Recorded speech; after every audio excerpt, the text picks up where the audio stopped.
일반적으로 결정은 원자, 이온, 분자 따위가 일정한 법칙에 따라 규칙적으로 배열된 고체를 말한다. 결정화 기술은 금속의 용융 상태에서 결정을 얻거나 혼합물 용액에서 원하는 용질을 결정으로 얻어내는 분리 기술을 말하며 산업적으로 널리 쓰이고 있다. 혼합물의 용액에서 결정화 현상은 용해도 변화로 인해 일어난다. 즉 용의 농도를 평상 농도 이상으로 변화시킴으로써 용액에서 고체가 결정으로 석출되는 결정화가 일어나는 것이다. 결정화 기술은 용해도 변화를 유도하는 방법에 따라 냉각 결정화, 반용매 결정화, 증발 결정화 등으로 나눌 수 있다. 용해도란 용질이 용매에 용해되는 양의 한도를 말하며 용해도는 특정 온도에서 한도까지 용질이 용매에 녹아 있을 때, 즉 포화 상태에서의 용질의 농도를 표시한다.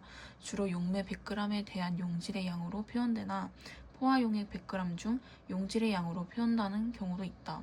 용해도는 온도에 따라 커지는데 어떤 농도에 있는 용액이 온도를 내리면 그 온도에서 용해도가 감소하여 용질은 용해도 이상으로 녹아있는 과포화 상태가 된다. 포화 상태에 비해 과포화 상태는 매우 불안전한 상태이기 때문에 용해도 이상으로 녹아있는 용질은 결정화가 되어 석출된다. 이러한 원리를 이용하여 온도를 낮추어 용액에 녹아있던 용질을 결정으로 석출하는 방법을 냉각 결정화라고 한다. 반용매 결정화 기술은 용질과 용매가 혼합된 용액에 용질을 용해하지 않고 용매에는 용해되는 물질을 첨가하는데, 이렇게 첨가하는 물질을 반용매라고 한다. 반용매를 첨가하면 용질의 용해도가 작아지기 때문에 석출하고자 하는 용질의 과포화를 유발하여 용질을 석출할 수 있다. 소염제인 이부프로펜의 결정화에 반용매 방법이 쓰일 수 있는데, 이부프로펜이 용해되어 있는 아세톤 용액에 반용매인 과산화수소를 첨가하면 이부프로펜의 고체의 결정 형태로 석출할 수 있다.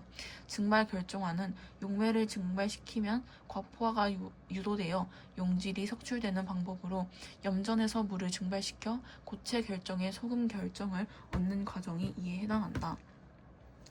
과포화를 유도하여 용질을 결정으로 석출하는 방법은 여러 가지가 있으나 용질이 석출되는 원리는 동일하다. 용질의 석출에 따른 결정의 성장과 관련된 에너지로는 부피와 표면에 관한 에너지가 있다. 석출되는 고체가 커짐에 따라 고체의 부피당 에너지 변화를 GV라 하고 결정을 구형으로 간주하면 고체가 생성됨에 따른 부피에 관한 에너지 변화 값은 9의 부피에 GV로 곱하면 구할 수 있다. 이 값은 음의 값을 가지는데 결정의 반지름이 커짐에 따라 그 값의 절대값은 더 커진다. 한편 석출에 따라 고체가 생기므로 그 표면에는 고체와 액체 간의 경계가 새롭게 형성되는데 이를 계면이라고 부른다. 새로운 계면이 생김에 따라 변하는 표면에 관련된 에너지 변화는 결정의 반지름이 커질수록 그 값이 커진다.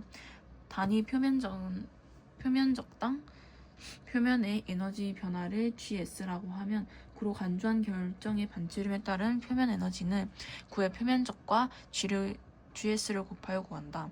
이 값은 양의 값을 가지며 표면적을 작게 하는 것이 더 안정한 상태이기 때문에 구의 반지름이 커질수록 더 커진다. 결정이 석출할 때 전체 에너지 변화는 이러한 부피 에너지 변화와 표면 에너지 변화의 합이 된다. 물질은 에너지가 높을수록 불안정하고 에너지가 낮을수록 안정된 상태이므로 GT 값은 입자의 반지름이 커짐에 따라 양의 값에서 점점 증가하다가 최대값을 지난 후 감소하기 시작하여 음의 값이 되며 계속하여 감소한다. 이는 구의 부피와 표면적이 각각 반지름의 세제곱과 제곱의 비례함을 생각하면 알 수 있다. 입자가 결정으로 석출되기 위해서는 먼저 핵이 형성되어야 한다. 핵이란 결정의 성장 초기에 용액으로부터 석출되는 원자들이 모여 만들어지는 작은 입자를 말한다. 이러한 원자들이 모여 계속하여 안정적으로 성장하는데, 이 크기에서는 결정 입자가 다시 용해되는 과정도 에너지가 감소하는 방향이며, 결정 입자가 커지는 일이 일어나도 에너지가 감소하는 방향으로 에너지 감소가 두 가지 경우로 진행된다. 자연계에서 어떤 개는 보다 높은 에너지 상태에서 더 낮은 상태로 자발적으로 변화할 수 있기 때문이다. 임계 크기는 용질에 따라 다르지만 대체로 1에서 2나노미터 정도로 대개 원자 2, 300의 집합체이다. 임계 크기보다 작은 입자는 엠브리오라 한다. 이러한 결정 성장 이론은 용액에서 용질이 결정으로 석출되는 과정뿐만 아니라 고온에서 액체상으로 있던 금속이 녹는 점 아래에서 응고되어 고체의 결정이 형성될 때도 동일하게 적용된다.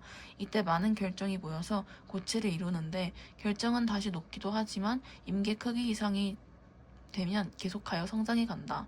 이처럼 용융 상태의 금속이 과냉각화되어 결정이 생성될 때는 과포화도가 아닌 과냉각 정도가 결정 형성과 성장의 구동력이라는 것이 용액에서 결정이 석출될 때와 다른 점이다. 인류 역사에서 계산을 지원하는 대표적인 도구 중 하나는 주판이다. 주판은 5를 나타내는 R 1개와 1을 나타내는 R 4개를 사용해 십진수의 각자리를 표시하는데 주판을 활용하는 계산을 주산이라고 한다.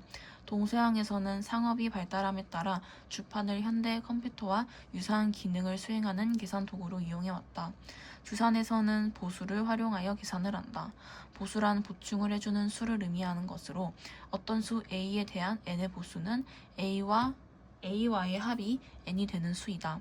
예를 들어 7에 대한 10의 보수는 3이고 2에 대한 10의 보수는 8이다. 보수를 이용하여 9 플러스 7을 계산해보자. 먼저 주판의 R대로 움직여 9를 표시한다.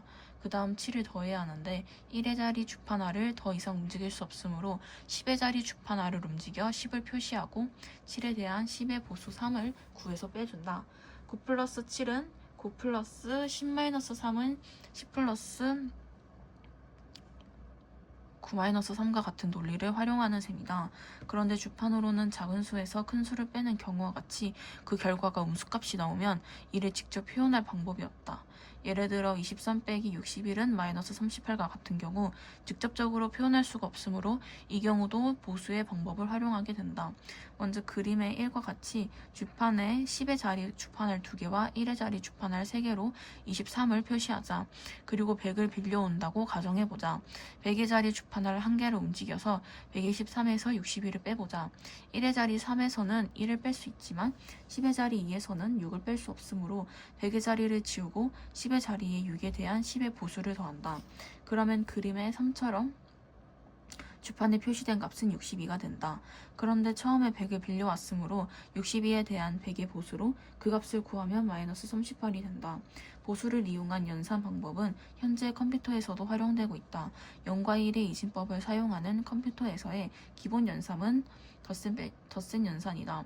곱셈의 경우 5 곱하기 3은 5를 3번 더한 것과 같은 의미이므로 5를 이진수 101로 바꾸어 곱하는 수만큼 3번 더하는 방식으로 수행한다. 4 빼기 5와 같은 뺄셈 역시 4 플러스 마이너스 5와 같이 덧셈의 방법으로 수행하며 나눗셈의 경우도 뺄셈을 하는 것과 같지만 결국 덧셈의 방법으로 수행한다. 따라서 음수를 표현할 수 있는 방법이 요구된다. 음수를 표현하는 가장 간단한 방법은 표시하려는 숫자 앞에 0이나 1을 붙여서 양수와 음수를 구별해 주는 것이다. 예를 들어 4비트의 컴퓨터가 있다면 5는 이진수로 101이므로 101은 5, 101은 마이너스 5로 약속하는 것이다. 그러나 이 계산 방법은 정확하지 않고 계산값이 0인 경우에는 0000 또는 1000으로 표현되는 문제가 있다. 음수를 표현하는 다른 방법은 1의 보수를 활용하는 것으로 이진수의 각 자리에 대한 1의 보수를 구한 뒤 그 앞에 1을 붙여 음수를 표시하는 방식이다. 컴퓨터에서는 0과 1만을 사용한다고 하였으므로 0에 대한 1의 보수는 1이고 1에 대한 1의 보수는 0이다. 예를 들어 마이너스 5는 101에 대한 1의 보수 10 앞에 1을 붙여 1010으로 표현한다. 그러면 4 플러스 마이너스 5는 100 플러스 1010은 1110이 되어 1110의 가장 앞자리 1은 음수를 나타내고 나머지 숫자는 1의 보수를 활용해 연산하였으므로 다시 1의 보수로 환원해 1은 1, 즉 마이너스 1을 구할 수 있다.